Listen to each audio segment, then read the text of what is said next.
रात के 8 बजे थे। जिला मुख्यालय से करीब 15 किलोमीटर दूर नेशनल हाईवे पर आसमान बादलों से ढका हुआ था। सड़कें गीली थीं, जैसे अभी अभी बारिश गुजरी हो। हवा में मिट्टी और डीजल की मिली-जुली गंध थी। सड़क के किनारे हल्की पीली स्ट्रीट लाइट्स झिलमिला रही थीं और दूर से आती हेडलाइट्स हर कुछ सेकंड में अंधेरे को चीरती हुई गुजर जाती थीं। एक काली मर्सिडीज एस क्लास हाईवे पर तेजी से आगे बढ़ रही थी। ड्राइविंग सीट पर बैठी महिला ने सफेद शर्ट और हल्का ब्लू ब्लेजर पहना हुआ था। बाल हवा में हल्के बिखरे, पर आंखों में अडिग आत्मविश्वास। वो थीं डीएम हीना खान। आज उनका चेहरा सामान्य दिनों से अलग था। कोई सुरक्षा नहीं, कोई स्टाफ नहीं, बस वो और उनका ड्राइवर। पर ड्राइवर भी उन्होंने आधे रास्ते में छोड़ दिया था, क्योंकि वो जाना चाहती थीं अपनी छोटी बहन की शादी में एक आम लड़की बनकर। जैसे ही कार ने हाईवे का मोड़ लिया, सामने चमकती पुलिस बैरिकेडिंग नजर आई। 3-4 पुलिसकर्मी सड़क पर खड़े थे। कुछ बीड़ी पी रहे थे, कुछ मोबाइल में मग्न थे। बीच में एक भारी आवाज वाला आदमी खड़ा था, दारोगा राकेश यादव, जो इस थाने का खुदभूला बादशाह माना जाता था। उसने हाथ उठाया। ओ मैडम, गाड़ी साइड में लगाइए। हीना ने ब्रेक दबाई। कार धीरे से रुक गई। खिड़की नीचे उतारी। जी, कोई दिक्कत? राकेश ने च्युइंग गम चबाते हुए मुस्कुराकर कहा। दिक्कत तो है, और बहुत बड़ी। गाड़ी तेज चला रही है, नंबर प्लेट पर धूल जमी है और सीट बेल्ट भी नहीं लगी। चलो, चालान कटेगा।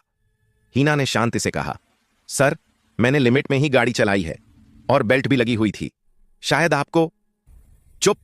दारोगा ने हाथ उठाया। कानून मत सिखाओ हमें। जहां पुलिस खड़ी है वहां सवाल नहीं, जवाब दिए जाते हैं। हीना ने कुछ नहीं कहा, बस शांत निगाहों से उसे देखती रहीं। उसकी आंखों में एक ठंडा संयमित गुस्सा था, जिसे शायद दारोगा पढ़ नहीं पाया। राकेश ने मुस्कुराते हुए अपने सिपाही से कहा, अरे सुनो पंकज, ये तो बड़ी समझदार निकली, पर लगता है नियमों से ज्यादा अपने रुतबे पर भरोसा है। चालान की जगह कुछ और करना पड़ेगा। पंकज हंस पड़ा।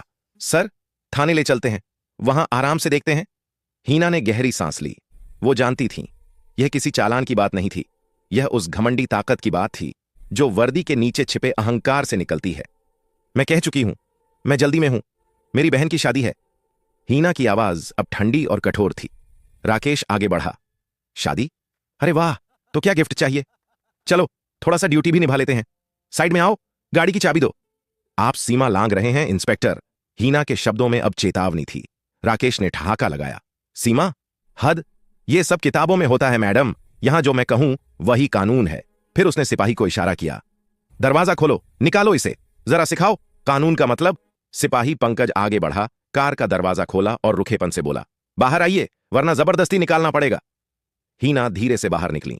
उनके हील्स सड़क पर टिके। टिक टक की आवाज जैसे हर धड़कन में एक चेतावनी बनकर गूंज उठी। राकेश पास आया। अब बताओ, कौन हो तुम? इतनी महंगी कार, अकेले घूम रही हो रात में? आपके सवालों का जवाब देने की जरूरत नहीं समझती, हीना ने सधी आवाज में कहा। राकेश ने हंसते हुए कहा, तो फिर तुम्हारी जरूरत हम बता देंगे। चलो थाने। सिपाहियों ने जबरदस्ती हाथ पकड़ने की कोशिश की। हीना ने झटका देकर हाथ छुड़ाया। हिम्मत मत करना। अरे वाह, राकेश गुर्राया, इतनी हिम्मत? लगता है किसी बड़े घर की बेटी है। वो झपटा और हीना के गाल पर एक जोरदार थप्पड़ मार दिया। 1 सेकंड के लिए सब कुछ रुक गया। हवा थम गई, सड़क सन्नाटे में डूब गई। हीना का चेहरा एक तरफ झुक गया, पर आंखें अब भी स्थिर थीं। उस पल में उनकी नजरों में वो ज्वाला थी जो किसी की भी हिम्मत तोड़ सकती थी। राकेश हंसा। अब ठीक लगा ना कानून का पाठ? हीना ने सिर्फ इतना कहा। तुम्हें अंदाजा नहीं है तुमने क्या कर दिया।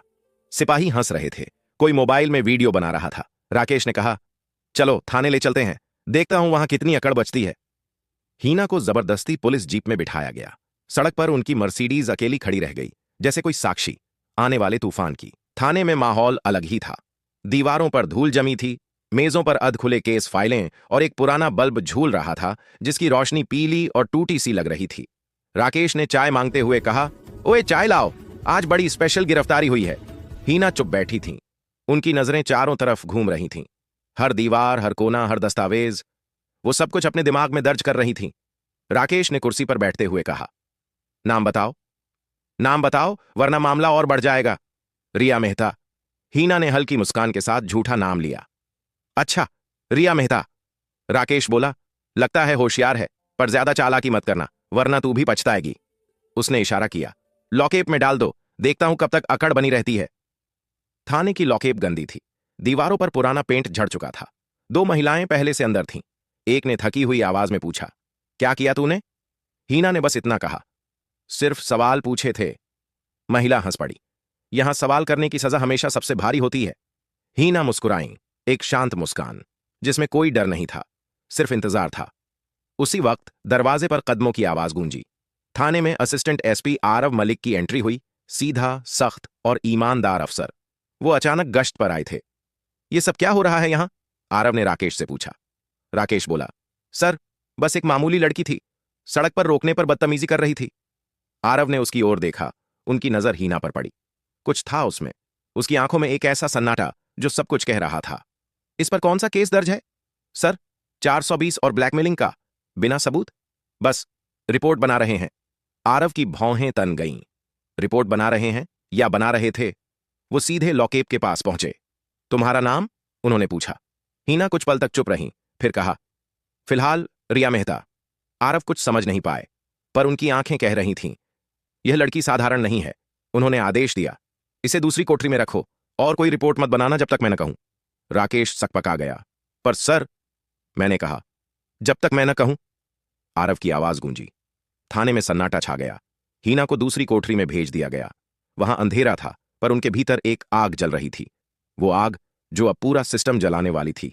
रात के लगभग 11 बज चुके थे। थाने के बाहर हवा में ठंडक घुल चुकी थी। दूर से कुत्तों के भौंकने की आवाजें आ रही थीं।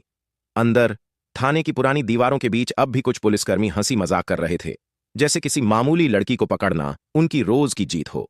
लॉकअप की कोठरी में हीना खान शांत बैठी थीं। उनके दिमाग में हर सेकंड एक नई गणना चल रही थी। वो देख रही थीं कि कौन पुलिसकर्मी किससे क्या बात कर रहा है, कौन सा फाइल कहां रखी है, कौन फोन पर बाहर किसी को रिपोर्ट भेज रहा है। वो जानती थीं, यह सिर्फ भ्रष्टाचार नहीं, यह एक गठजोड़ है जिसमें ऊपर तक लोग शामिल हैं। दारोगा राकेश यादव अपनी टेबल पर बैठा था। बीड़ी जलाते हुए बोला, अब देखो मजा। कल ये लड़की कोर्ट जाएगी तो कहेगी पुलिस ने मारा। हम सबूत भी बना देंगे। वो वीडियो देखो, उसी में बोलेगी कि उसने खुद गाली दी थी। उसके बगल में खड़ा सिपाही बोला, सर, लेकिन अगर यह कोई बड़ी निकल गई तो? राकेश हंसा। बड़ी? हाँ हाँ, अरे भाई, यहां रोज 10 बड़ी बड़ी निकलती हैं, सब रोती हुई घर जाती हैं, ये भी चली जाएगी। उसकी हंसी गूंज रही थी, लेकिन उसी वक्त थाने के बाहर एक कार के रुकने की आवाज आई। गहरी भारी इंजन की गूंज, एक काली एसयूवी। हेडलाइट की रोशनी पूरे थाने के गेट पर फैली। ड्यूटी पर खड़ा सिपाही चौंक गया। कौन है इतनी रात में? उसने कहा। फिर जैसे ही उसने कार की नंबर प्लेट देखी, उसके पैर कांप गए। उसने दरवाजे की ओर भागते हुए कहा, सर, वो डीएम साहिबा की गाड़ी है। राकेश ने बीड़ी गिरा दी। क्या बकवास कर रहे हो? डीएम साहिबा तो सिटी ऑफिस में है। सिपाही हकलाते हुए बोला, नहीं सर, वही हैं, खुद उतर रही हैं। थाने के बाहर डीएम हीना खान की लग्जरी मर्सिडीज एसयूवी रुकी। ड्राइवर ने दरवाजा खोला और जैसे ही उन्होंने थाने में कदम रखा, पूरा थाना जैसे बिजली के झटके से कांप उठा। उनकी आंखों में ठंडा गुस्सा था, चेहरे पर कोई भाव नहीं, लेकिन हर कदम की आवाज दीवारों से टकरा रही थी। दारोगा राकेश उठ खड़ा हुआ। साहब, आप यहां इतनी रात में? हां दारोगा साहब। हीना की आवाज में बर्फ जैसी ठंडक थी। सुनने में आया है आपके थाने में एक मामूली लड़की बंद है। जी, वो एक केस था, बस। उन्होंने टेबल पर रखी फाइल उठाई जिसमें रिया मेहता लिखा था। उन्होंने पन्ने पलटे। चार्जशीट 420, ब्लैकमेलिंग, सरकारी काम में बाधा डालना, सभी बिना सबूत, बिना गवाह। हीना ने नजर उठाई। ये केस किसने लिखा? राकेश के गले की नसें तन गईं। साहब, मैंने ही। पर और यह रिपोर्ट किस आधार पर? उनकी आवाज अब सख्त थी। कहां है एफआईआर नंबर, गवाह, वीडियो, कोई सबूत? सर, लड़की ने चेकिंग में बदतमीजी की थी और उसकी सजा है थप्पड़, बाल खींचना, लॉकेप में डालना। हीना की आवाज अब पूरे थाने में गूंज रही थी। राकेश के माथे पर पसीना छलक आया। लॉकेप खोलो, हीना ने आदेश दिया। सिपाही दौड़ा। जैसे ही लोहे की जंग लगी कुंडी खुली, अंदर बैठी रिया मेहता धीरे से उठी। उनके चेहरे पर थकान थी, पर आंखों में वही तेज था। डीएम हीना खान ने मुस्कुराकर कहा, अब पहचानो राकेश, यही वो लड़की है जिस पर तुमने झूठा केस लिखा है। थाने में सन्नाटा छा गया। सिपाही एक दूसरे की ओर देखने लगे। किसी की हिम्मत नहीं थी कुछ कहने की। राकेश के पैर लड़खड़ाने लगे। उसने बमुश्किल कहा, साहब, ये तो मतलब आप ही? हां, हीना ने ठंडी मुस्कान दी। मैं ही हूं, वही लड़की जिसे तुमने सरेआम थप्पड़ मारा, बाल खींचे और झूठे आरोप में बंद किया। थाने का हर शख्स जड़ हो गया। एएसपी आरव मलिक, जो अंदर ही मौजूद थे, धीरे से आगे बढ़े और सलाम किया। मैडम, मुझे अंदाजा था कुछ गड़बड़ है। हीना ने कदम बढ़ाए, राकेश की टेबल तक पहुंची और उसकी फाइल उठाई। राकेश यादव, उनकी आवाज अब लोहे की तरह थी, तुम्हें सस्पेंड किया जाता है। ड्यूटी पर रहते हुए एक वरिष्ठ अधिकारी पर हमला, झूठा केस दर्ज करना और पद का दुरुपयोग करने के अपराध में। राकेश की आंखें फैल गईं। उसके पीछे के सिपाही धीरे धीरे पीछे हटने लगे। किसी को विश्वास नहीं हो रहा था कि यह सब इतना अचानक हो गया। लेकिन मामला यहीं खत्म नहीं था। हीना ने कहा, इस पूरे थाने की जांच होगी। यह सिर्फ एक घटना नहीं है, यह एक लक्षण है जिससे पता चलता है कि सिस्टम कितना सड़ चुका है। उन्होंने आरव की ओर मुड़कर कहा, एएसपी मलिक, तुरंत एक स्वतंत्र जांच टीम बुलाओ। कोई भी बाहर नहीं जाएगा। हर सिपाही के फोन और फाइल की जांच होगी। आरव ने आदेश दिया। जी मैडम। थाने में अब अफरा तफरी मच गई। कुछ सिपाही भागने की कोशिश कर रहे थे तो कुछ ने अपने फोन फेंक दिए। कोई किसी को दोष दे रहा था। मैंने तो सिर्फ आदेश माना था। सर ने कहा था, हमने किया। हीना ने कहा, कानून में एक बात लिखी है, आदेश पालन का बहाना अपराध को माफ नहीं करता। अब हर किसी की जिम्मेदारी तय होगी। आरव टीम के साथ फाइलें देख रहे थे। एक पुरानी रजिस्ट्री पर उन्होंने देखा कई फर्जी केस, नकली चालान, लोगों से वसूली और हर पन्ने पर राकेश की मुहर। हीना बोली, यह एक आदमी का काम नहीं हो सकता, इसके पीछे कोई बड़ा नेटवर्क है। इसी बीच एक सिपाही डरते हुए आगे आया। मैडम, अगर मैं कुछ बताऊं तो मेरी नौकरी बचेगी। हीना ने कहा, अगर सच बताया तो जरूर। सिपाही कांपते हुए बोला, मैडम, राकेश यादव अकेला नहीं है। ऊपर से आदेश आते हैं, एसएसपी ऑफिस से। हर हफ्ते वसूली होती है। थाने में हर महीने की रकम तय होती है। हीना की आंखें सख्त हो गईं। उन्होंने कहा, नाम बताओ। सिपाही ने सिर झुका लिया। एसएसपी आलोक सिन्हा और कुछ नेता लोग। आरव चौंक गए। मैडम, मतलब यह मामला जिले के सबसे बड़े पुलिस अधिकारी तक जुड़ा है? हां, हीना ने कहा। अब यह सिर्फ एक थप्पड़ का नहीं, पूरे सिस्टम के गिर जाने का मामला है। हीना ने फोन निकाला, डीजी ऑफिस को कॉल लगाया। सुनिए, ये डीएम हीना खान बोल रही हूं। मेरे जिले के एसएसपी पर गंभीर आरोप हैं। मैं तत्काल जांच की अनुशंसा कर रही हूं। उनकी आवाज स्थिर थी, पर भीतर का आक्रोश उबलता ज्वालामुखी था। राकेश अभी भी कोने में बैठा था। चेहरा सफेद पड़ चुका था। वो बड़बड़ा रहा था, मैं अकेला नहीं था। सब ऊपर तक गए हुए हैं। मैंने क्या किया, सब वही करते हैं। हीना ने उसकी ओर देखा। यही फर्क है राकेश, बाकी करते हैं छिपकर, तुमने किया खुलेआम। अब भुगतना भी खुलेआम पड़ेगा। आरव ने इशारा किया, हथकड़ी लगाओ। सिपाही ने आगे बढ़कर दारोगा राकेश यादव को पकड़ लिया।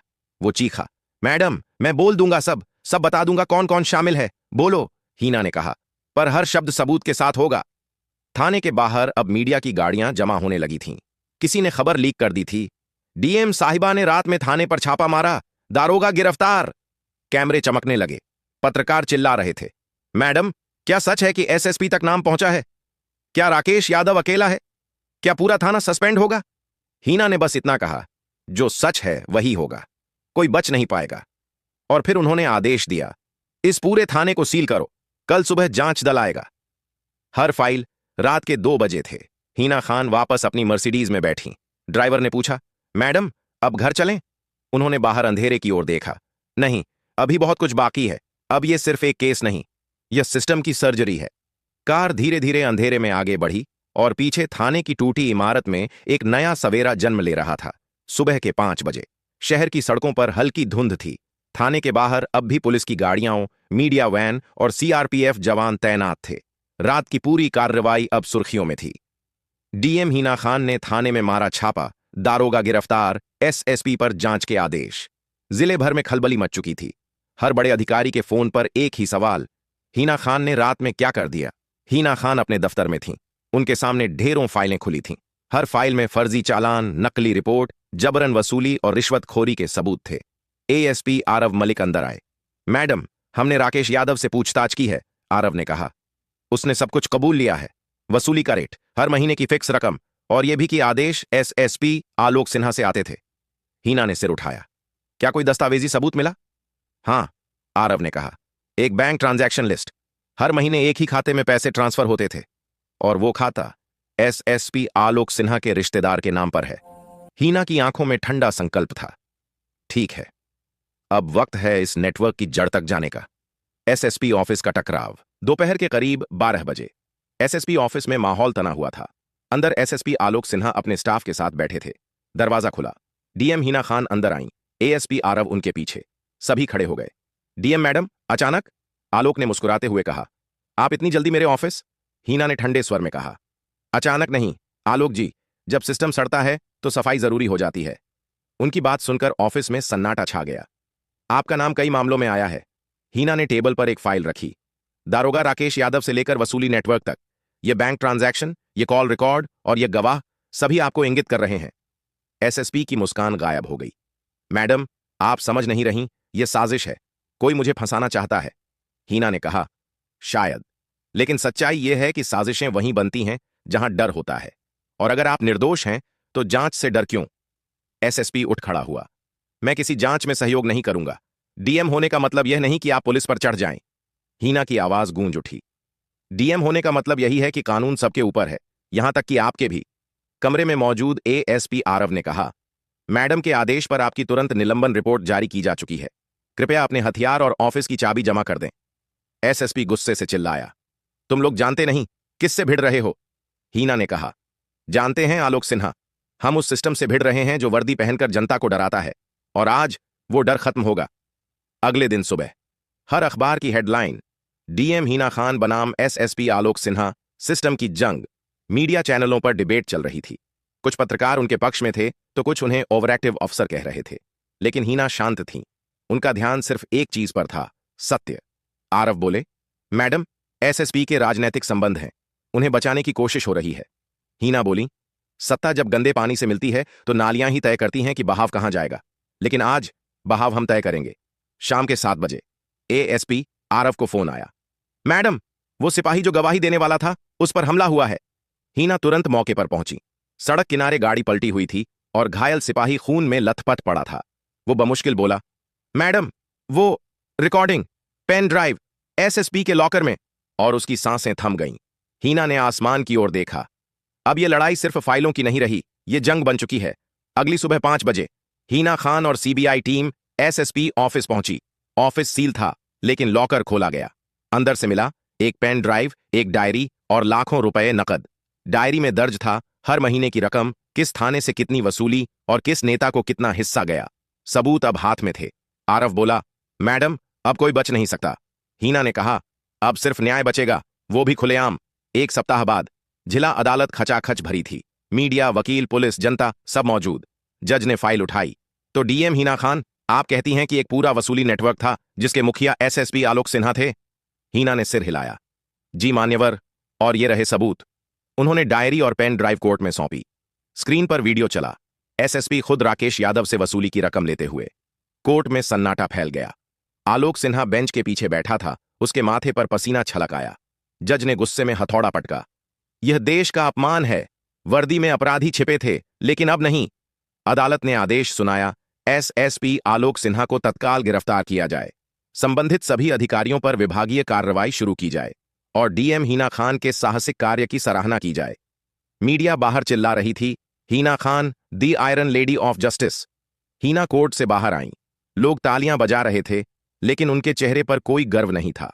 उन्होंने बस इतना कहा, मैंने जो किया वो किसी हीरो की तरह नहीं, एक नागरिक की तरह किया है, क्योंकि अगर सिस्टम गलता है तो चुप रहना भी अपराध है। एपिलॉग। अकेली लेकिन अमर रात को हीना अपने दफ्तर की खिड़की से बाहर देख रही थीं। शहर शांत था, लेकिन उनकी आंखों में वो सब चल रहा था। थाने का अंधेरा, सिपाही की लाश, राकेश की हंसी और वो थप्पड़ जो उन्होंने झेला था। वो मुस्कुराईं। कभी कभी एक थप्पड़ भी क्रांति की शुरुआत बन जाता है। उनकी लग्जरी कार बाहर इंतजार कर रही थी। आसमान में बादल गरज रहे थे, जैसे इतिहास खुद तालियां बजा रहा हो। कार धीरे धीरे रात में आगे बढ़ी और पीछे रह गई एक कहानी जो आने वाले सालों तक हर थाने की दीवारों पर गूंजेगी। The end. DM Heena Khan, the final justice. एक सच्ची अफसर की कहानी जिसने सिस्टम को आईना दिखाया।